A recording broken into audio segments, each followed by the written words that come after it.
Hi hello welcome to Suman TV. నేను మీ రోషన్. ఈరోజు మన షోకి రాబోయే గెస్ట్ గురించి చెప్పాలి అంటే ప్రేక్షకుల మధ్యలో అద్భుతమైన స్థానాన్ని సంపాదించుకున్న పాలబుగ్గల చిన్నోడు is none other than great actor Suresh garu. Please welcome.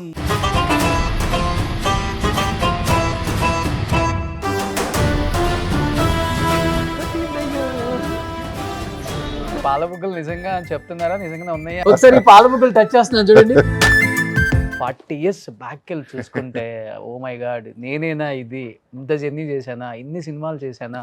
అదృష్టం, భగవంతుని ఆశీస్సులు కూడా చాలా వరకు ఉన్నాయి. అది కనపడని వృత్తి సినిమా వృత్తి. అప్పుడంతా గ్లామర్ కింగ్, మంచి ప్లే బాయ్. సొమ్ము ఒకటిది సోకూడదు అన్నట్టు చాలా మంది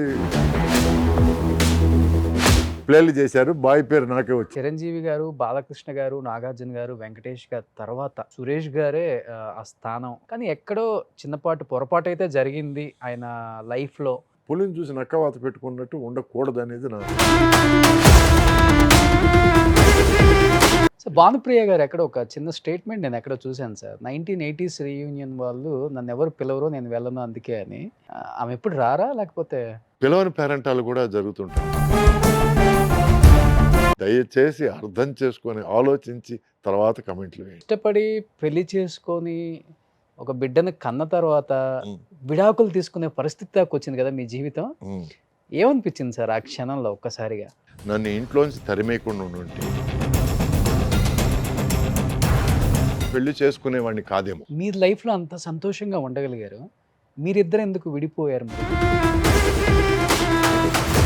మధ్యలో సినిమాలకు కూడా బాగా గ్యాప్ ఇచ్చారు కదా సార్. అంటే గ్యాప్ తీసుకోవాల్సి వచ్చిందా లేకపోతే గ్యాప్ ఇండస్ట్రీ ఇచ్చిందా? ఈ రబ్బర్ స్టాంప్ వేషాలు కొన్ని ఉన్నాయండి.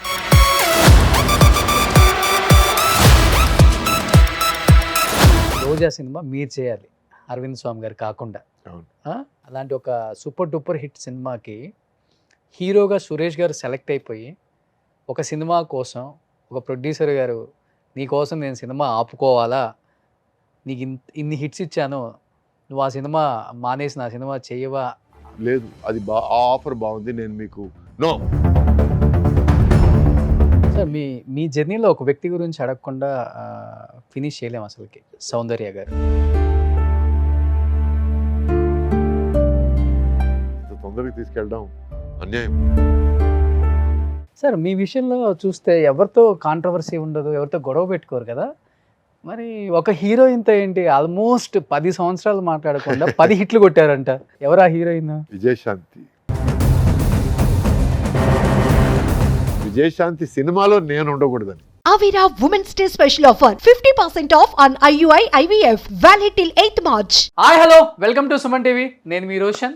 ఈరోజు మన షోకి రాబోయే గెస్ట్ గురించి చెప్పాలి అంటే యువనటుడుగా తెలుగు తెరకు పరిచయమై హీరోగా ఎన్నో అద్భుతమైన విజయాలను తన ఖాతాలో వేసుకొని ప్రేక్షకుల మధ్యలో అద్భుతమైన స్థానాన్ని సంపాదించుకున్న పాలబుగ్గల చిన్నోడు is none other than great actor Suresh garu. Please welcome.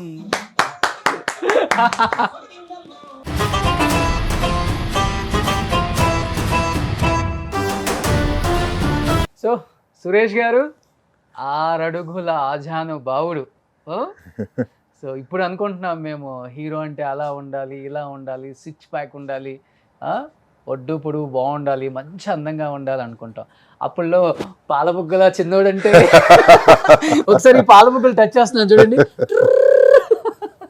నిజంగా పాలబుగ్గలే సార్. మీ పాలబుగ్గలు ఎప్పుడెప్పుడు పట్టుకుంటానా అనుకున్నాను. ఇప్పుడు ఇప్పుడు తీరింది. నాకు తెలిసి ఎంతో మంది ఫ్యాన్స్ కూడా ఆశ ఉండుంటుంది. సో పాలబుగ్గలు నిజంగా చెప్తున్నారా? నిజంగా ఉన్నాయా అని. నిజంగా సార్ గ్రేట్. నేను చాలా హ్యాపీగా ఫీల్ అవుతున్నాను ఈరోజు మీతో ఇక్కడ స్క్రీన్ షేర్ చేసుకోవడం. ఎన్ని సినిమాలు చూసుంటాం మీవి. ఓ మై గాడ్, అమ్మోరు, సూరిగాడు, ఇద్దరు మిత్రులు, దొంగాట. ఓ మై గాడ్, అసలుకి ఈ సినిమా ఆ సినిమా అని కాదు, ప్రతి సినిమాలో మీ మార్క్ కనపడింది అందరికి కూడా. సురేష్ గారు ఉంటే సినిమాలో ఒక ఊపు ఉంటుందనేది 90s 80s అండ్ 2000 వరకు బాగా చూపించారు అది. ఎలా అనిపిస్తుంది 40 ఇయర్స్ బ్యాక్ వెళ్ళి చూసుకుంటే ఓ మై గాడ్ నేనేనా ఇది, ఇంత జర్నీ చేశానా, ఇన్ని సినిమాలు చేశానా, దానికి తోడు ఎంత కష్టపడి ఉంటారు ఫస్ట్ ఆఫ్ ఆల్. దానికి అదృష్టం, భగవంతుని ఆశీస్సులు కూడా చాలా వరకు ఉన్నాయి. అంటే అందరూ కష్టపడతారు. ఓకే కొంతమంది తక్కువ కష్టపడతారు, కొంతమంది ఎక్కువ కష్టపడతారు. ఎక్కువ కష్టపడ్డప్పుడు ఎవరు చూడలేదంటే దాన్ని టైం బ్యాడ్ అంటారు. ఎక్కువ కష్టపడి దాన్ని అందరూ చూశారంటే దాన్ని అదృష్టం అంటారు. ఓకే అంతేగాని కష్టం మీద ఇంపార్టెన్స్ పెట్టరు. బట్ చాలా చాలా కష్టం ఉంది ఎనీ ఫీల్డ్. కానీ ముఖ్యంగా సినిమా రంగం అంటే ఎండనక వాననక మనకి ఎన్ని పర్సనల్ ప్రాబ్లమ్స్ ఉన్నా సినిమాలో నవ్వుతూ, ఎందుకంటే చాలా విషాద విషయాలు జరిగే టైంలో నేను డూయట్ సాంగులు, నేను కామెడీ సీన్స్ చేస్తున్నాను. ఓకే సో ఆ టైంలో డైరెక్టర్లు మూడ్ మూడ్ మూడ్ అంటే వెంటనే మూడ్లోకి వచ్చేయాలి తప్ప రాదు. వేరే దారి లేదు. అంటే ఈరోజు నటులు సార్ నేను మూడ్లో లేను సార్ అనగలేను, కానీ ఆ టైంలో వచ్చి డైరెక్టర్స్ వేర్ కింగ్స్. సో వాళ్ళు ఏమంటే అది చెయ్యాలి అంతే. సో కష్టం అనేది చాలా పాళ్ళు ఉంది. అది కనపడని వృత్తి సినిమా వృత్తి. ఓన్లీ సుఖం మాత్రం కనపడుతుంది. ఓకే ఓన్లీ ఆ వెండి తెరపై అబ్బా ఆహా అది మాత్రం కనపడుతుంది. సో అట్లా కనపడడం కోసం మేము ఇంకా ఎక్కువ కష్టపడాలి. ఓ ఇంకా మీరున్నప్పుడు ఇంత టెక్నాలజీ కూడా లేదు కదా. లేదు అప్పుడు దూకమంటే దూకేయడాలు, పడిపోమంటే పడిపోవడాలు. సో అందువల్ల ఒంట్లో ఒక 7-8 పార్ట్లు రీబోరింగ్కి వచ్చాయి. సో వేరే దారి లేదు. ఓకే అప్పుడంతా గ్లామర్ కింగ్ ప్లే అంటే మంచి ప్లే బాయ్. అవన్నీ పేర్లే కానీ సొమ్ము ఒకటిది సోకూడదు అన్నట్టు చాలా మంది ప్లేలు చేశారు. బాయ్ పేరు నాకే వచ్చింది. ఎందుకని సార్? అంటే ఒకటి నేను అమ్మాయిల్ని కాస్త వ్యత్యాసంగా చూడను. ఓకే వాళ్ళని మనుషుల్లాగా చూస్తాను. అండ్ ప్లస్ నేను ఒక 4 కజిన్ సిస్టర్స్తో పాటు పెరిగాను నేను. సో నాకు ఆడవాళ్ళు అంటే బెరుకు జంకు పెద్దగా లేదు. Because I grew up with them. So ఎవరైనా కనపడ్డప్పుడు ఒక కాంప్లిమెంట్తో హలో చెప్పుకోవడాలు, మీరు ఎలా ఉన్నారు, మీతో కలిసి పనిచేయాలి కాబట్టి మనం కొంచెం పరిచయం ఉంటే బాగుంటుంది, సీన్స్లో ఈజీగా ఉంటుంది. ఇలా నేను పరిచయాలు చేసుకొని ముందుకు దూసుకెళ్ళిపోతే మిగతా వాళ్ళు చూసి మాట్లాడేస్తున్నాడు మాట్లాడటమే తప్ప దాన్ని వేరే అర్థాలు తీసేసుకొని I didn't find it anything wrong. But మాట్లాడితేనే తప్పు అనుకునే ప్రపంచం ఆ టైంలో. ఈరోజు కొంచెం ఎక్స్పోజర్ పెరిగింది, ఈరోజు boys and girls or friends whatever. But ఆ టైంలో I was very curious and friendship అనేది నాకు చాలా క్యాజువల్గాను చాలా నార్మల్గాను అనిపించింది. ఓకే సో అందువల్ల ప్లే బాయ్ అనే ఒక బ్యాడ్ ముద్ర ఏమైనా పడిందేమో అంతే. అంతేగాని అంటే చాలామంది చెప్తుంటారు సార్, అంటే సరైన గైడెన్స్ లేకపోతే వేరే వేరే కారణాలు తెలియదు కానీ చిరంజీవి గారు, బాలకృష్ణ గారు, నాగార్జున గారు, వెంకటేష్ గారు తర్వాత సురేష్ గారే ఆ స్థానం కైవసం చేసుకునే అంత టాలెంట్ ఉంది, అంత అందం ఉంది, అన్ని సినిమాలు చేశారు. కానీ ఎక్కడో చిన్నపాటు పొరపాటు అయితే జరిగింది ఆయన లైఫ్లో. అదొక మిస్టరీయా ఏంటి అనేది తెలియదు ఎవరికి కూడా. ఎప్పుడన్నా మీరు అనుకుంటారా నిజమే కదా ఇదని? నేను బేసిక్గా కర్మ సిద్ధాంతాన్ని నమ్ముతానండి. బాగా మనకి ఏం రాసి పెట్టిందో మనకు అదే దొరుకుతుంది. అంతేగాని మనకి ఇదే అని రిలాక్స్ అయిపోవడం కంటే ఎప్పటికప్పుడు మనల్ని మనం బెటర్ చేసుకోవడం మంచిదని నేను నమ్ముతాను. మనకు వచ్చే అవకాశాల్లో ఏది మంచి అవకాశం మనం తీసుకోగలమే కానీ మనకు లేని అవకాశాల కోసం తాపత్రయపడితే దానివల్ల పోగొట్టుకున్నది ఎక్కువ జరుగుతుంది. అది నాకు జరిగింది కూడా. ఎందుకంటే నాకు మంచి అవకాశాలు రావడం లేదు, మంచి క్యారెక్టర్స్ రావడం లేదని నేను సినిమా రంగం నిర్మాణంలోకి దిగి దానివల్ల కాస్త డబ్బులు పోగొట్టుకొని ఇవన్నీ కూడా జరిగాయి. సో అప్పుడు నాకు అర్థమైంది ఏమిటంటే మనకి టైం వచ్చినప్పుడు మనకేం రావాలో వస్తుంది తప్ప మనం దాని వెనకాల పరిగెత్తడం కరెక్ట్ కాదు. దానివల్ల మనం పోగొట్టుకున్నది ఎక్కువ ఉంటుంది అనేది అర్థమైంది. ఇది ఎలా ఉంటుందంటే అండి, పులిని చూసి నక్కవాత పెట్టుకున్నట్టు ఉండకూడదు అనేది నా అభిప్రాయం. ఎప్పుడు అనిపించింది సార్ అది మీకు?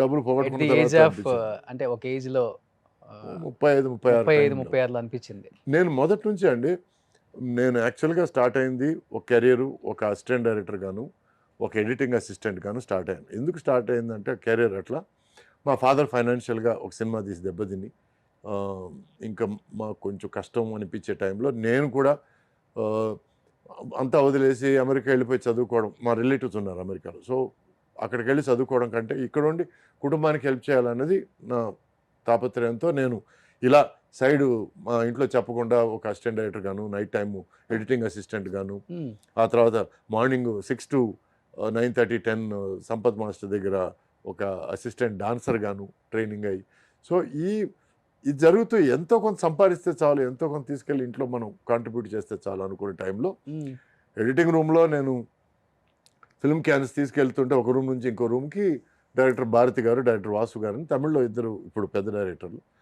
వాళ్ళు చూసి నువ్వు సినిమాలో యాక్ట్ చేస్తున్నావు అని చెప్తే నేను అట్లా నా కెరీర్ స్టార్ట్ అయింది. నేను అప్పుడు ఏమనుకున్నా, చిన్న వేషం ఏమనుకున్నాను, చూస్తే హీరో అని అన్నారు.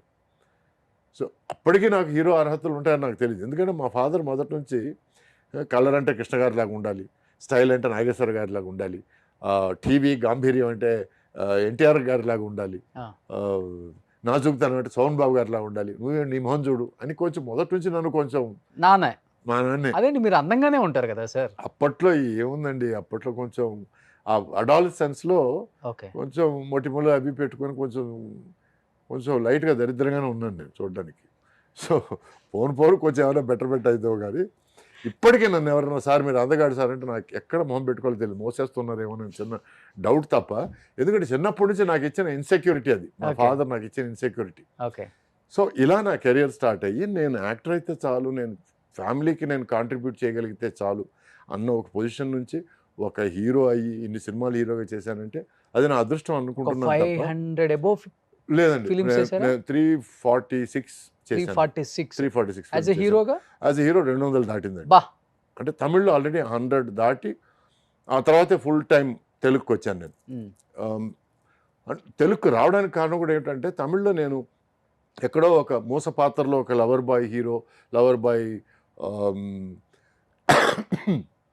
క్యారెక్టర్స్లో నేను మగ్గిపోతున్నాననే ఫీలింగ్ వచ్చి దాంతో నేను అటువంటి సినిమాలు నేను ఆపేయాలి, కొంచెం డిఫరెంట్ క్యారెక్టర్స్ చేయాలి, నాలో కేపబిలిటీ లేదా అనుకునే టైంలో కొంచెం తమిళంలో కొంచెం స్టాగ్నెంట్ ఫీలింగ్ వచ్చింది. దాంతో నేను సరే ఓకే తెలుగుని కదా మరి తెలుగులో ట్రై చేయొచ్చు కదా అని చెప్పి అప్పుడు నాయుడు గారు కలవడం జరిగింది. అప్పుడు పుట్టింటి పడిచేది ద్వారా మళ్ళీ బ్రేక్ వచ్చింది. సో ఇలా కెరియర్ స్టార్ట్ అయిన నేను మొదటి నుంచి యాక్టర్గా ఎలా రాణించాలని ఆలోచించాను తప్ప నేను హీరోగా ఎలా రాణించాలి, హీరోగా ఎలా వెలగాలి, హీరోగా ఎలా మెలగాలి, హీరోగా ఎలా జనాన్ని చూసి అది నాకు ఫస్ట్ నుంచి లేదండి. అందుకే మీరు చూస్తే నేను అక్కడక్కడ సినిమాల్లో కామెడీ చేశాను, అక్కడక్కడ లేడీస్ సినిమాలు చేశాను, అప్పుడప్పుడు విలన్ పాత్రలు చేశాను. ఇప్పుడు సూరిగాడిలో నెగిటివ్ పాత్ర, ఇద్దరుముత్తుల్లో నెగిటివ్ పాత్ర, ఆ తర్వాత దొంగాటలో నెగిటివ్, ఆ తర్వాత నాయుడు గారి ఒక సినిమా ఉంది సుమన్తో చేశాను నేను, ఆ సినిమా నెగిటివ్ క్యారెక్టర్, దాంట్లో మంచి పేరు వచ్చింది. సో ఇలా మొదటి నుంచి అన్ని రకాల పాత్రలు చేయాలన్న తాపత్రయం ఎక్కువ ఉంది, యాజ్ అన్ యాక్టర్గా ప్రూవ్ చేసుకోవాలన్న తాపత్రయం ఎక్కువ ఉంది తప్ప నేను హీరోగా నేను చిరకాలం ఉండిపోవాలి, నేను ఎప్పుడు డాన్సులు చేస్తూ ఉండాలి, ఎప్పుడు అది కొంతమందికే అది వర్తిస్తుంది. బట్ ప్రేక్షకుల మధ్యలో మటుకు నిలిచిపోయారు సార్, యాజ్ ఎ మంచి హీరోగా నిలిచిపోయారు. అది వాళ్ళ అభిమానం, అదృష్టం. అంతేగాని నేను ఎక్కువ ఓవర్ ఎక్స్పెక్ట్ చేయలేదండి. నాకు ఎంత వచ్చిందో అంత నేను తీసుకోవడం బెటర్ అనేది ఒక అండర్స్టాండింగ్కి వచ్చాను నేను. ఇంకా మంచి రోల్స్ చేయాలి, ఇంకా మంచి పర్ఫార్మెన్స్ చేయాలని ఎప్పుడైతే నేను కథలు ఎంచుకొని నేను సినిమాలు తీయాలనుకున్నానో, ఇక్కడ ఇండస్ట్రీలో ఎలా ఉంటుందంటే మీరు ఒకటి ఆలోచిస్తే పక్కన 10 మంది ఉంటారండి, ఇది కరెక్ట్ కాదండి, మాస్ కోసం ఇచ్చేయాలండి, క్లాస్ కోసం ఇచ్చేయాలి, చెడగొట్టే వాళ్ళు ఎక్కువ ఉంటారు. సో మనం ఒక సినిమా తీయాలి, ఈ కథ ఇలాగే అనుకోవడానికి మధ్యలో ఆటంకాలు చాలా ఉంటాయి.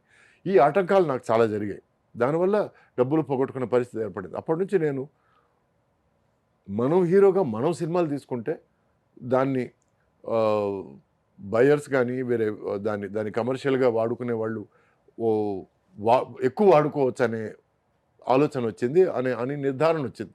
సో దాంతో నేను హీరోగా నేను సినిమాలు చేయకూడదు, ఒకవేళ నేను సినిమాలు చేస్తే కథ నమ్ముకొని మంచి కథను ఎన్నుకొని ఎవరితోనైనా చేయొచ్చు అనే ఫీలింగ్ నాకు కలిగింది. ఆ నిర్ధారణకు వచ్చాను నేను.